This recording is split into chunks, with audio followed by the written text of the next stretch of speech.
Hello दोस्तों, Priyanka Maurya blog में आप लोग का स्वागत है। आज आप लोग के लिए एक प्यारा सी देवी माता का गीत है, तो आप लोग जरूर सुनिएगा। घंटा बजाइब पूजा लेवे के पड़ी, घंटा बजाइब पूजा लेवे के पड़ी।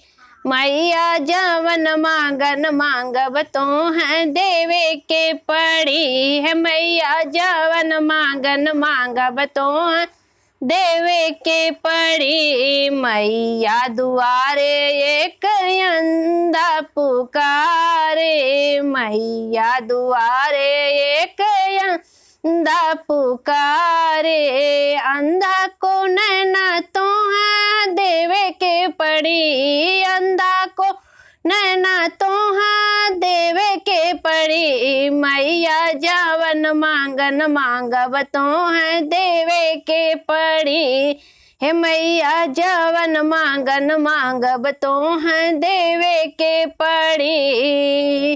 घंटा बजाइब पूजा लेवे के पड़ी है। मैया घंटा बजाइब पूजा लेवे के पड़ी। मैया जवन मांगन मांगब तो है देवे के पड़ी। मैया जवन मांगन मांगब तो है देवे के पड़ी। मैया दुआरे एक लंगड़ा पुकारे, मैया दुआरे एक लंगड़ा पुकारे। लंगड़ा को पैरा तो है देवे के पड़ी, लंगड़ा को पैरा तो है देवे के पड़ी है। मैया जवन मांगन मांगब तो है देवे के पड़ी है। मैया जवन मांगन मांगब तो है देवे के पड़ी।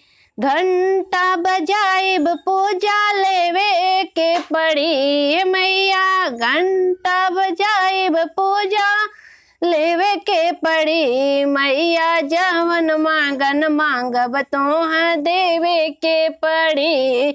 मैया जवन मांगन मांगब तो है देवे के पड़ी।